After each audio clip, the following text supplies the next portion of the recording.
What is going on, everybody? Welcome back to another week of Hero or Zero here on the Heroes for Hire podcast. My name is Sean Meehan, and joining me as always is my partner in crime, Mr. Conor Lawler.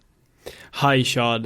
I thought you were going to ask me how I was, and I was going to come in strong there. But I know well how you are, Conor. Yeah, I know well how you are. See, we're currently on camera right now, and Sean has heard my complaints. I don't want to interrupt Hero or Zero, but I did go to a barber today, a new barber. New barber, always a risk. Risky business. And I just said, and normally, if anyone's ever seen me, I have a bit of a fringe, right? Not like just a Bieber 2010 fringe, but a fringe nonetheless. A bit covering the forehead, you know what I mean? And so I just said, just have a bit of a tidy up, just shorten it, but keep a bit of the fringe. He said, grad. I trusted him. He sounded right. He'd sounded nice shot. He right. Seemed like he knew what he was doing. Well, he was a man in a barber shop. Of course he knew what he was doing. Where else would I go? And then he grabbed the front of my fringe and took a big scissors and sliced it immediately down to the roots. Oh, it is the shortest fringe I've ever seen you with, to be honest. But I think, lad, you look great. Don't worry about it. I'm wearing a hat for the next up to 6 weeks. I think you should shave it. Go full buzz. See, I'd be terrified it'll never go back. Oh, like once you cut it all off, your body's just like, oh, okay, grand. Yeah. I'll devote I this don't energy need to nutrients for that area anymore. Conor, aside from your hair-based endeavours, what's Hero or Zero about? Look, I have things going on in my life, Sean. So Hero or Zero is the show where we choose one comic book character every single week. We talk their good points and their bad points, and we generally just give you a bit of a rundown of everything to do with that character. I normally choose DC characters. Sean normally chooses Marvel characters, and it is Sean's week. So Sean, who have you chosen for Hero or Zero? So I have chosen a character that is quite important. He's showing up in the MCU at some point in the future. He's ridiculously powerful, but he sounds like the most generic superhero ever. So I am covering Wonderman, Conor. Okay. Now he's showing up, is he? He's showing up. He is getting his own TV series on Disney Plus in the MCU.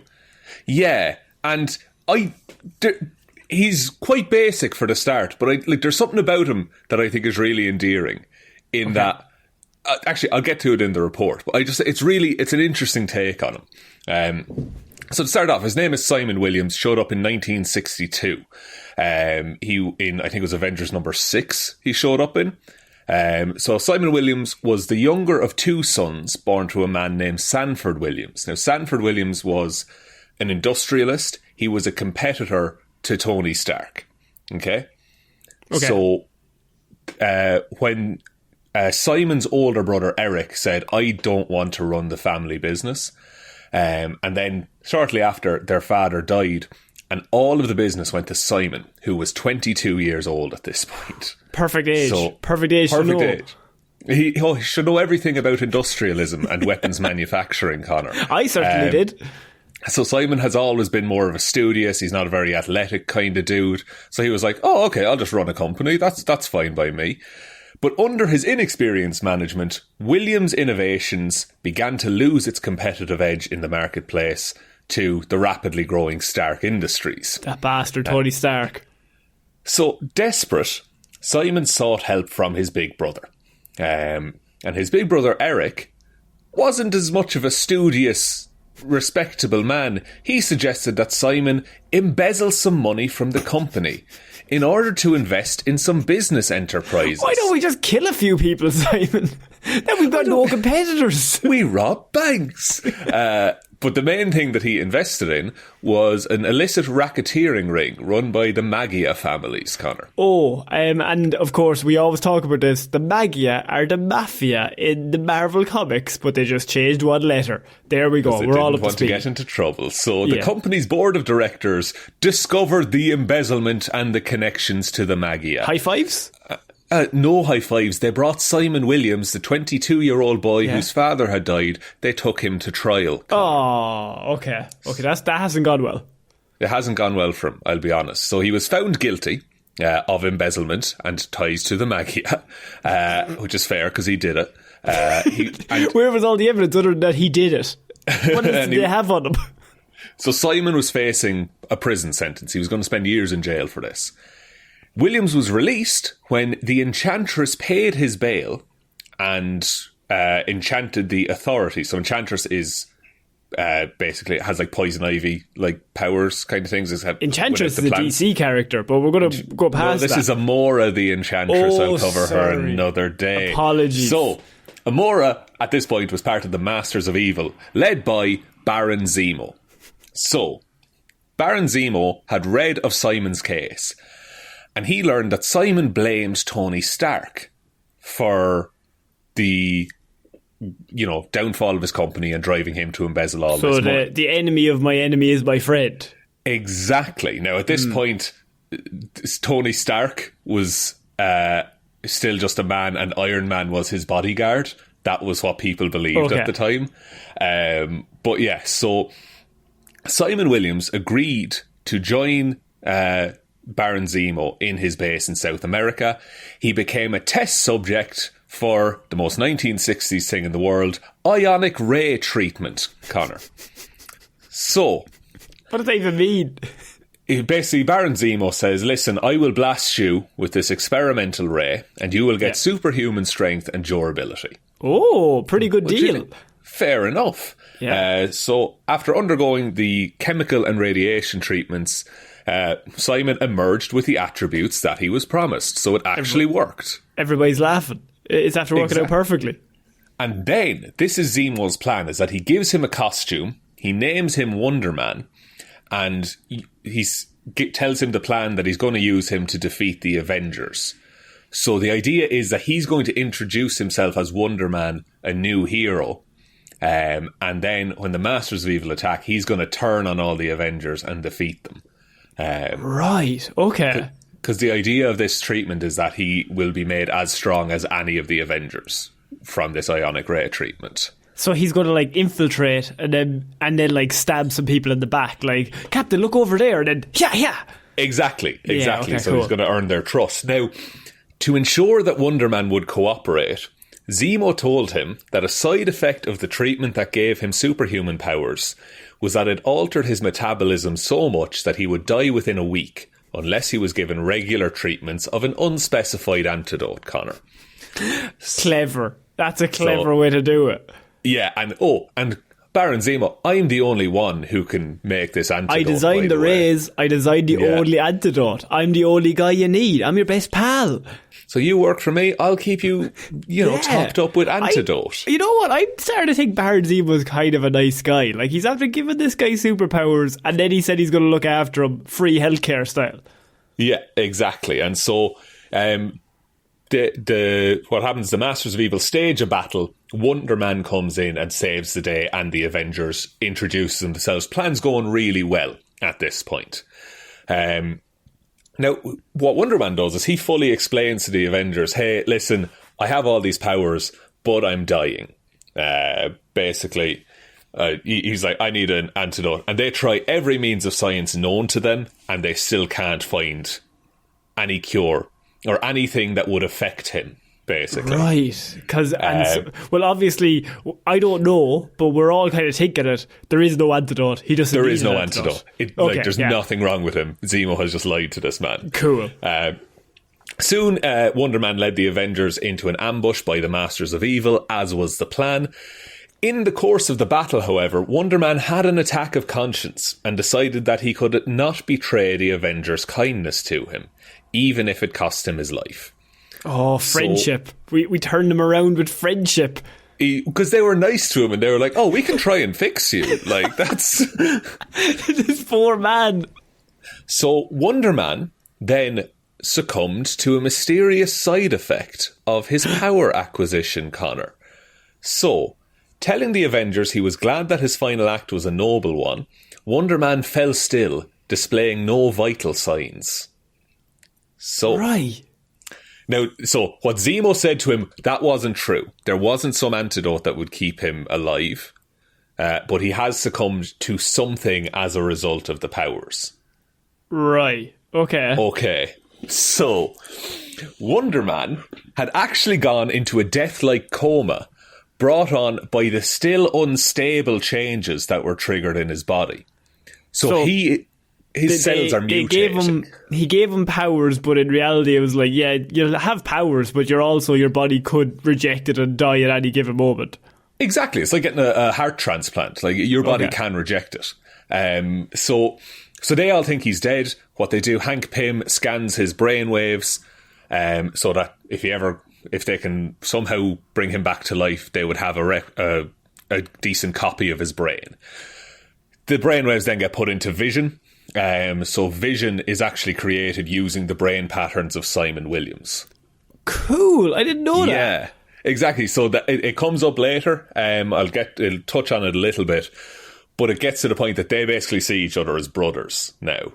Because they have the same brain? They have the same brain, but different personalities, so they have the same experiences and morals and, things that they were raised. I didn't know that at all. That's so weird that, Vision is based off a character I've never even heard of. That's the thing. So when he's introduced into the MCU, it's going to be a whole other thing. They kind of did it with Jarvis in the MCU. They did, yeah. See, I think they ruined it because you had Ultron, went on the internet for a while, and there was we need to kill all humans, and then Jarvis was also on the internet. They both hid in the internet. It was a whole thing. They were on the internet, the dark web. So later, Simon Williams' brother Eric, you'll remember him, he was now known as a criminal called the Grim Reaper, and he retrieved his brother's body, and he was trying to use the argument. He tried to argue with the Vision to say that, hey, you have my brother's brain in your head.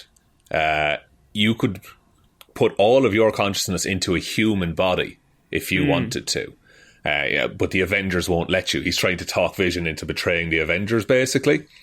And embezzle some money with me, he said. And embezzle some money along the way. Just on the sly.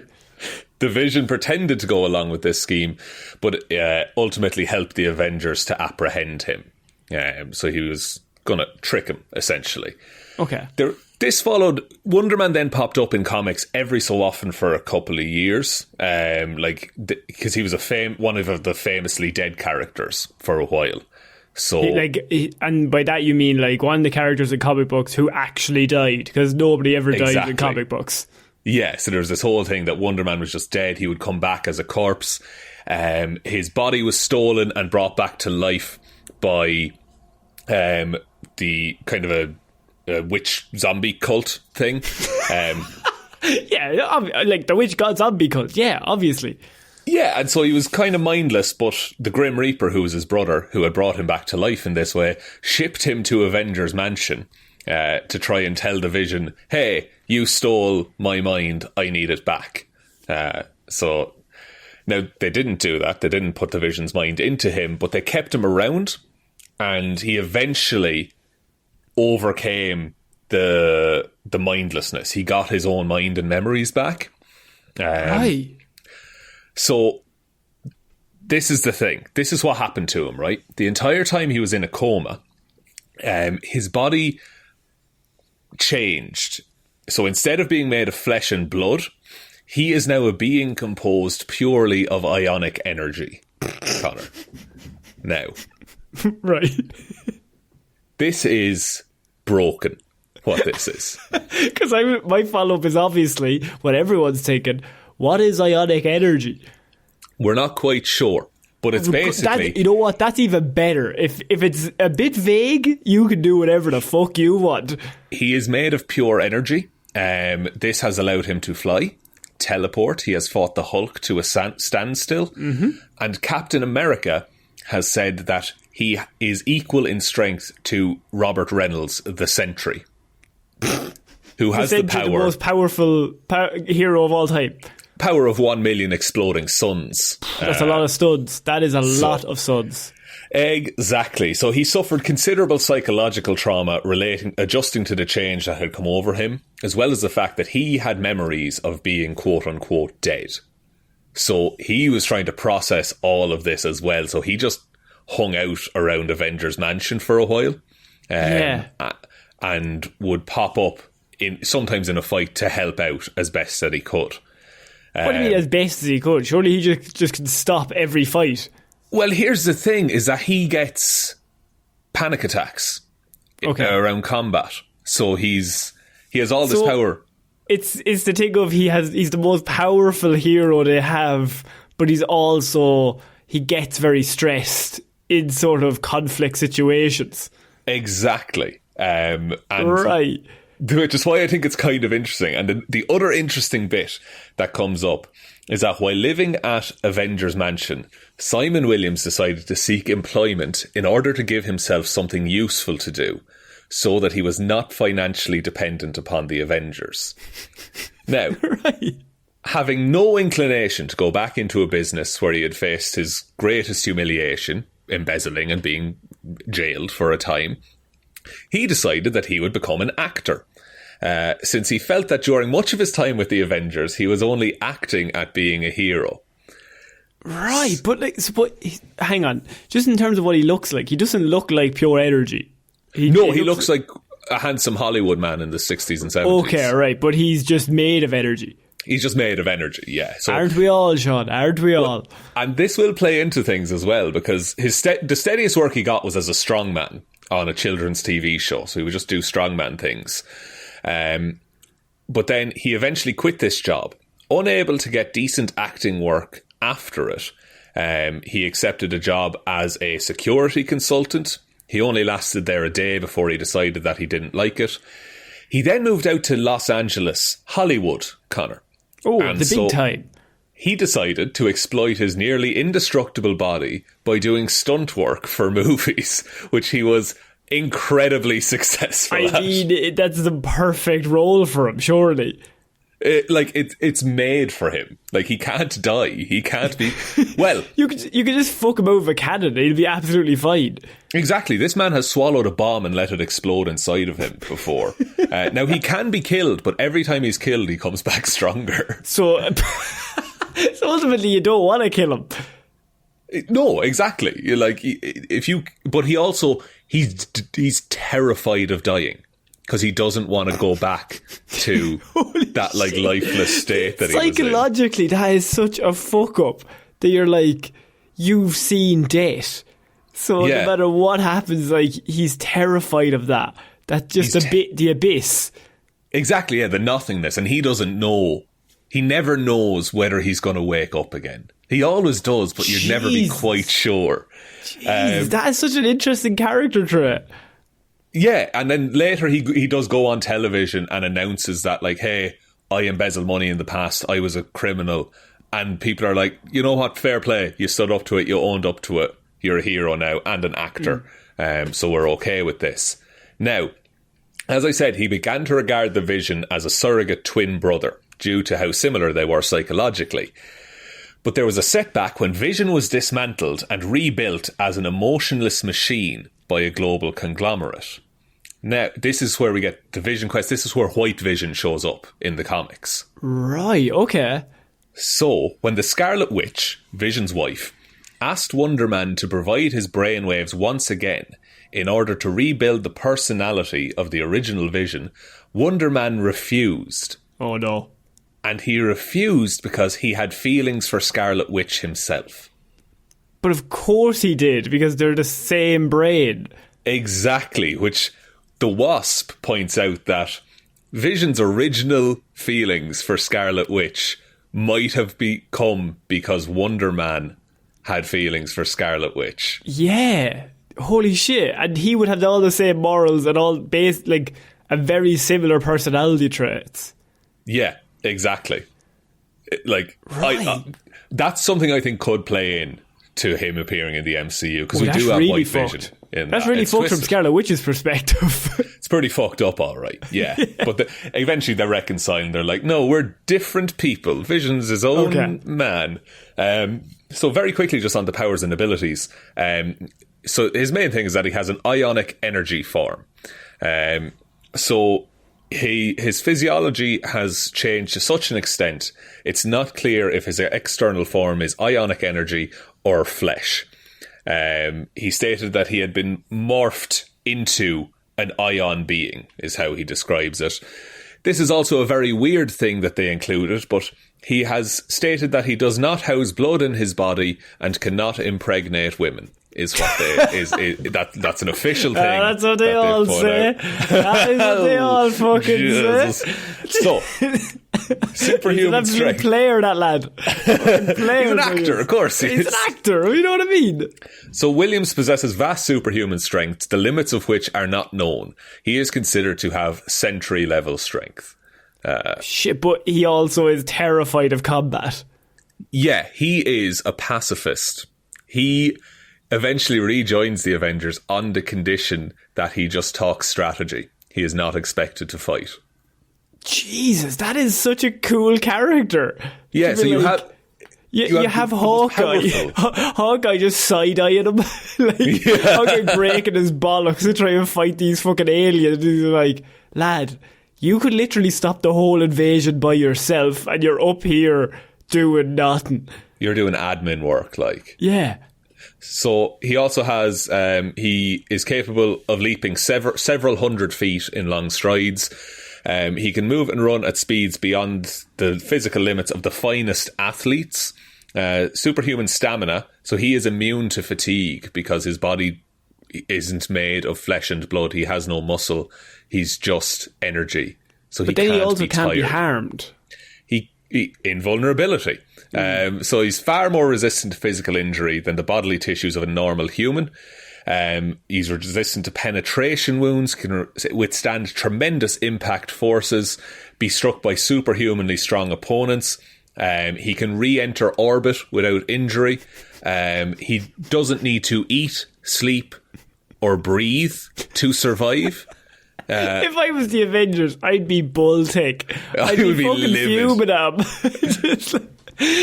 Like, if I was ever in trouble, or like if we were under pressure and there was like the big storyline where like this might be the end of the Avengers, how are we ever going to overcome this? And then he's just sitting in the corner eating a fucking sandwich and you're just like, dude, you don't even need to eat. Seriously, dude. So he also has superhuman agility, reflexes and senses. He can see beyond the usual spectrum that the human eye can see. He has flight. He is immortal, so he doesn't age. He's immune to disease and infection. He also has regenerative healing. So if he is injured somehow, he can regenerate using ionic energy. Well, I was worried about that. I was worried that the invulnerable man who can't be harmed might be harmed, but then he can heal, so it's okay. Exactly. And if how can he get harmed when he has laser eyes, Connor? He can shoot lasers out of his eyes and hands. He can also impart ionic energy onto other people to like give them energy if they're dying, kind of a deal. So he can just revive people. Yeah. Fuming. I'd be so fuming if I was in the fucking tower with him. As we keep going, solid energy constructs. So he can make things tangible that are just energy. He can manipulate electromagnetic fields. He can shapeshift, alter his size, and he can teleport. And Black Widow's just putting more bullets in her 6-bullet gun. Just like, now, time to take out Thanos. Captain America is like trying to pick up his shield because he threw it 500 feet away. And he has to run after it. Abilities. He is a good actor whose talents earned him a spot on the Hollywood Walk of Fame. Oh, fantastic. He is a stuntman. He's an expert combatant. He trained under Captain America in Aikido. Weaknesses. He does have a few. So he is weak to energy weaponry. So if there is something that can disrupt his energy pattern, that is how he would be hurt. Kang the Conqueror has energy weapons that can disrupt Simon Williams' form, basically. But can he still heal, though? Yeah, he can still heal, and he will come back, is the thing. Oh, so what's the point, ultimately, in taking him out? How long does it take him to come back? It depends. Depends on... Okay. So you're hoping that you take him out, he comes back, like, tomorrow, and in the 24 hours, we take over the world. But even if he does come back tomorrow, he will then just beat all of us again, unless we take him out again tomorrow, and then the next day, and then the next day. And he gets stronger every time he comes back as well. So you don't want to kill him. What you want to do is you want to capture him somehow. Yeah, and he can be knocked out as well. So if you can find a way to just sedate him the whole time, and then put him in a cage. Yeah, just put him in some kind of energy cage. An energy cage. So he also has mental illness. He occasionally has shown mental breakdowns that lead to him attacking the Avengers after he began to believe that everything bad was caused by the team. Right. So there is also a last resort weapon called the Ionic Lock, and basically it dampens the ionic abilities so that he can't reform and he doesn't have the same resistances that he once would. It would also cause him, if worn for long enough, to dissipate into nothing. But he would still come back. He would still come back, exactly. Energy cannot be created or destroyed, is the thing here. Oh, my God. And so then, no matter what you do, like, he's coming back. Oh, yeah. Oh, he's coming back, Connor. And he's coming back stronger. He's come back stronger, yeah. And his last weakness is extreme pacifism. So ever since recovering from his latest breakdown, Simon has refused to resort to violence, even when absolutely necessary. This makes him virtually useless in combat. And simultaneously, he also can't be harmed, so he's not useless. There's no real threat to him. So no matter what, there's no point of wasting your time trying to take him out. Like, he's invulnerable to everything. And he's just doing tactics. So he's actually probably more of a positive. He's like a manager, like an indestructible manager. Yeah, it's like the best soccer player ever decides to coach a team. Lionel Messi has retired, but he's still like 27. Yeah. And then he's just like coaching Barcelona. He's just raising this ultimate team. And then on the 1 to 7 rating system, intelligence of 4, strength of 7, speed of 4, durability of 6, energy projection of 2. How is durability not 7? 4. Because there are things that can disperse him. Like, mate, I get it. I get what you mean. But what's more durable than someone that cannot be killed? Well, he can be harmed and stopped in a fight. Like, he can be knocked out, so he's not... Like, if he just couldn't be touched... Would he be knocked out by Sean Connery karate chop? One singular judo chop to the neck, I think so. To the neck, yeah, right in that spot in the neck. Yeah. No, I think that would do it all right, but that's that would do it. How often is that going to come around? How often does anyone know how to do that? That's it, you have to sneak up on him first. That's it, and you have to go, hey-ya, when you're doing it. He'd probably get a shock because he's made of energy, you know. Yeah, probably. but it'd work somehow. Somehow. But that, Connor, is my report on Wonderman. Holy shit, he's getting his own show. He's getting his own show, which I think is great. Like, apparently Bob Odenkirk is going to play his, like, manager. Oh, as an like actor. His manager of, like, a pacifist hero. Well, I think the show is going to be about him being an actor for the most part. Right, okay, that's pretty cool. I mean, also, along of all the Marvel things that we're currently getting, that we're probably getting sick of, that the market is being swarmed with, but could be cool, Sean. Yeah, like, I think, because I feel the same about Wonderman as I feel. Do you remember we talked about Hyperion a while ago, who is basically Superman, but he just becomes a trucker and just, like, lives his own little life for a while? Yeah. Like, that kind of storytelling with superheroes is really interesting to me when they decide, no, this isn't for me. I just feel like my life is better if I don't do this. Yeah.